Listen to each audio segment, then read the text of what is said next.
नमस्कार दोस्तों, हम एक ऐसी दुनिया में रहते हैं जहां हम मंगल ग्रह पर पहुंच गए हैं, चंद्रमा को छुआ है और यहाँ तक कि सूर्य के रहस्यों को भी सुलझाने की तैयारी कर ली है। ये सब हमारे लिए ये सोचना बहुत आसान बना देता है कि हमारे पास सभी प्रश्नों के उत्तर हैं। लेकिन आज भी प्राचीन भारत के कुछ ऐसे रहस्य हैं जिन्होंने हिस्टोरियंस, आर्कियोलॉजिस्ट और बुद्धिजीवियों को परेशान किया हुआ है। नमस्कार, मैं हूँ द हिस्टोरिकल स्टोरी टेलर और भारत के अनसुलझे रहस्यों की यात्रा पर निकलने के लिए तैयार हो जाइए।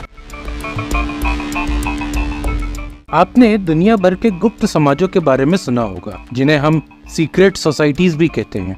लेकिन क्या आपने कभी 9 ज्ञानियों के बारे में सुना है, जिन्हें 9 अननोन मैन के नाम से जाना जाता है? जी हाँ, 9 अननोन मैन, जिनके पास कथित तौर पर ऐसा ज्ञान है कि जो मानवता की दिशा बदल सकता है। कौन है ये 9 लोग और एक किन रहस्यों की रक्षा करते हैं? आइए जानते हैं इन रहस्यमयी 9 अज्ञात लोगों से जुड़े हुए कुछ तथ्यों को। 9 अननोन मैन, जिनकी स्थापना 2000 साल से भी पहले सम्राट अशोक ने की थी। ऐसा कहा जाता है कि सम्राट अशोक का मानना था कि ज्ञान शक्ति है और उसी शक्ति को संरक्षित करने की कुंजी है ज्ञान को इकट्ठा करना, उसे पोषित करना और उसका सही उपयोग करना। क्योंकि ज्ञान सही हाथों में तो उन्नति की ओर ले जाता है, लेकिन वही ज्ञान अगर गलत हाथों में चला जाए तो वो सब कुछ बर्बाद कर देता है। इसीलिए सम्राट अशोक ने 9 ज्ञानी नामक एक गुप्त समिति बनाने के लिए विभिन्न क्षेत्रों और विषयों से उस समय भारत के 9 सबसे प्रतिभाशाली और बुद्धिमान लोगों को बुलाया। इस सोसाइटी को इस तरीके से डिजाइन किया गया था कि यदि कोई सदस्य अपनी जिम्मेदारी को आगे नहीं बढ़ा पा रहा है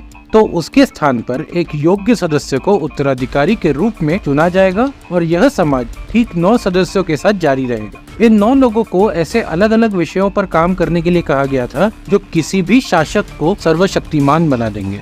वो 9 विषय जिन पर काम हो रहा था वे थे propaganda, physiology, microbiology, alchemy, communication, gravity, cosmology, light और सोशियोलॉजी। इन 9 विषयों के अंतर्गत कुछ ऐसे विषय भी थे जो विवादास्पद, रहस्यमयी और कभी कभी निषेध भी कहे जाते रहे हैं। ऐसे ही कुछ विषयों के उदाहरण है anti gravity, time travel, laser weapons वगैरह। दुनिया भर के बहुत से बुद्धिजीवियों का मानना है कि ये 9 अज्ञात लोग न केवल वास्तविक हैं, बल्कि मानवता की भलाई के लिए लगातार काम कर रहे हैं। और ऐसा नहीं है कि ये 9 अज्ञात लोग सिर्फ भारतीय ही हो सकते हैं। ये 9 लोग पूरी दुनिया में फैले हुए हैं। इस सोसाइटी के कुछ कथित मेंबर्स के नाम कई बार सामने आते रहे हैं, जिनमें से कुछ नाम है 10वीं सदी के प्रभावशाली पोप सिल्वेस्टर द्वितीय, भारत के अंतरिक्ष कार्यक्रम के जनक वैज्ञानिक डॉक्टर विक्रम साराभाई, भारत के जाने माने वैज्ञानिक जगदीश चंद्र बोस और यहाँ तक कि डॉक्टर एपीजे अब्दुल कलाम जैसे भारतीय वैज्ञानिकों के नाम भी इस सीक्रेट सोसाइटी के साथ जोड़ा गया है। ये सोसाइटी सचमुच है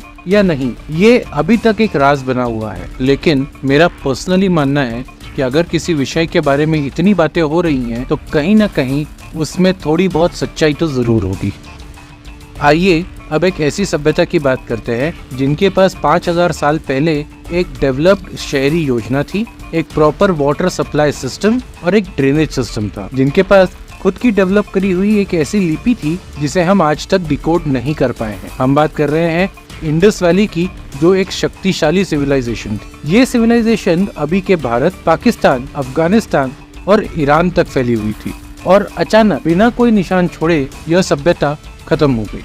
ये सभ्यता क्यों खत्म हुई और इसमें बसने वाले लोग कहाँ गए? आइए आज इन्हीं सवालों के जवाबों को ढूंढने की कोशिश करते हैं। इंडस वैली सिविलाइजेशन के पहले निशान अभी के पाकिस्तान के पंजाब क्षेत्र में हड़प्पा के खंडरों के रूप में मिले थे, जिनको खोजने वाले व्यक्ति का नाम था Charles Mason. Indus valley civilisation को हिंदी में सिंधु घाटी की सभ्यता कहा जाता है, जो लगभग 5000 वर्ष से अधिक पुरानी है और इसका नाम सिंधु नदी के नाम पर रखा गया था, जो इस क्षेत्र से होकर बहती है। इस क्षेत्र में सिंधु घाटी सभ्यता के 1000 से अधिक स्थलों की खोज की गई है। इसमें हड़प्पा, मोहनजोदारो और धोलावीरा जैसे प्रमुख शहर शामिल हैं। हड़प्पा के खंडरों से एक अत्याधुनिक विकसित शहर का पता चलता है, जिसमें एक प्रॉपर बिजनेस नेटवर्क, एक डेवलप्ड अर्बन प्लानिंग और एक ऐसी लिपि थी जिसे हम आज भी पूरी तरीके से समझ नहीं पाए हैं।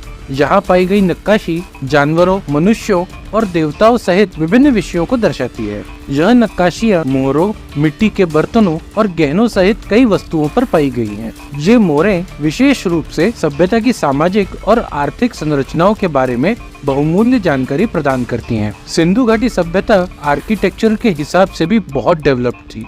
शहरों को ग्रिड प्रणाली से डिजाइन किया गया था जिसमें प्रॉपर रोड नेटवर्क था। इमारतों का निर्माण पकी हुई ईंटों से किया गया था, जिसका आकार एक जैसा और मिट्टी से बने हुए मोटार का उपयोग करके उन्हें एक साथ जोड़ा गया था। मोहनजोदारो में एक स्नान घर भी पाया गया था, जिसे आप एक तरीके का सार्वजनिक स्विमिंग पूल समझ लीजिए, जिसका साइज लगभग 39 फीट बाय 23 फीट है और उसका निर्माण ईंटों और एक वाटर प्रूफिंग तकनीक द्वारा किया गया था। इतनी डेवलप्ड सभ्यता आखिर खत्म कैसे हुई? सिंधु घाटी सभ्यता का पतन 1900 ईसा पूर्व के आसपास शुरू हुआ। इसके पतन के रहस्य को लेकर बहुत सी थ्योरीज हैं, पर सबूत में कमी के कारण इनमें से किसी भी थ्योरी पर पूरी तरीके से विश्वास नहीं कर सकते। एक थ्योरी कहती है कि यहाँ के बदलते हुए एनवायरनमेंट ने इस सभ्यता को खत्म होने पर मजबूर कर दिया। ऐसा माना जाता है कि सूखे के कारण खेती का उत्पादन खत्म हो गया, जिसके परिणाम स्वरूप भोजन की कमी हुई और सभ्यता का पतन हुआ। ऐसी ही कुछ और थ्योरीज हैं, जैसे व्यापार में गिरावट, सिंधु नदी का अपनी दिशा बदल लेना और उस वजह से यहाँ बाढ़ आना, केंद्रीय सरकार या शासक वर्ग का अभाव, या फिर किसी विदेशी आक्रमण के कारण यह सभ्यता खत्म हुई। पर इनमें से किसी भी थ्योरी पर कोई ठोस सबूत न होने के कारण हम इन पर विश्वास नहीं कर सकते, जिससे इस सभ्यता का गायब हो जाना एक रहस्य बना हुआ है। आइए अब बात करते हैं एक ऐसे प्राचीन मंदिर की जिसने अपने अंदर इतने रहस्य छुपाए हुए हैं कि आज तक बिल्डर्स और आर्किटेक्ट्स परेशान हैं। हम आज की आर्किटेक्चरल डिजाइन्स और इमारतें बनाने की टेक्नोलॉजी को लेकर बहुत उत्साहित रहते हैं, लेकिन एक ऐसा प्राचीन मंदिर भी है जिसका प्रिसिजन देखकर हैरानी होती है कि प्राचीन बिल्डर्स और आर्किटेक्चर्स ने ऐसी जटिल संरचना को इतनी सटीकता के साथ कैसे बनाया हो। आइए बात करते हैं एलोरा गुफाओं में एक ही चट्टान से बने विशाल और विस्मयकारी भगवान शिव को समर्पित कैलाश मंदिर की। कैलाश मंदिर, जिसे कैलाशनाथ मंदिर के नाम से भी जाना जाता है, में 2 आंतरिक प्रांगण है। प्रत्येक में एक विशाल अखंड हाथी और 15 मीटर ऊंचे विजय स्तंभ है।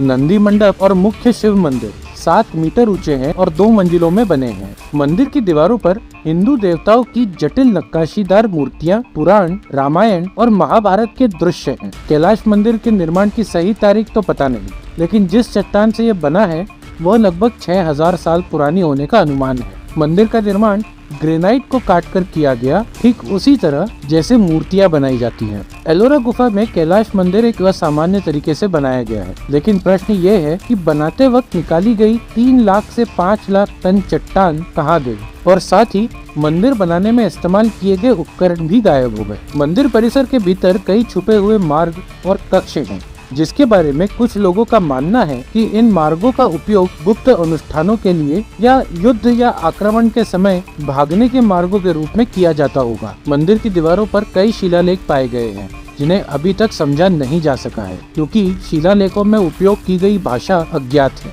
हालांकि इस मंदिर का आर्किटेक्चरल और प्रिसिजन देखकर लोग आज भी अचंभित हैं। कुछ वास्तुकारों का कहना है कि 7000 मजदूरों द्वारा 150 वर्षों में भी ये मंदिर बनना असंभव है, क्योंकि यह आर्किटेक्चर और प्रिसिजन अपने समय से बहुत आगे का है, जिस कारण से ये भी एक थ्योरी है कि हो सकता है कि इसे एलियंस ने बनाया हो। हालांकि इस थ्योरी का समर्थन करने के लिए कोई वैज्ञानिक प्रमाण नहीं है, लेकिन फिर भी यह मंदिर हजारों सालों पहले इतने सटीक तरीके से कैसे बनाया गया और यह किसने बनाया, ये रहस्य आज भी बरकरार है। ये तीनों रहस्य, चाहे वे 9 अज्ञात लोग हों, लुप्त हो चुकी सिंधु घाटी की सभ्यता हो या भव्य कैलाश मंदिर हो, हमें हमारी तकनीकी रूप से डेवलप दुनिया में भी उत्तरों से अधिक प्रश्नों के साथ छोड़ जाते हैं। इन रहस्यों की सुंदरता सिर्फ इनकी अनसुलझी प्रकृति नहीं है, बल्कि उनके द्वारा प्रस्तुत एंडलेस पॉसिबिलिटीज, ये हमारे देश में एक समृद्ध और डेवलप्ड हिस्ट्री के सबूत हैं, जो आज भी इंतजार कर रहे हैं कि कब हम उनको समझेंगे। अगर आप हमारे देश के इतिहास से जुड़े और किसी रहस्य के बारे में भी जानना चाहते हो तो हमें कमेंट्स करके ज़रूर बताइएगा। इसी के साथ फिलहाल हम आपसे विदा ले रहे हैं। अगर आपको ये वीडियो पसंद आया हो तो इसे लाइक और चैनल को सब्सक्राइब करें। धन्यवाद।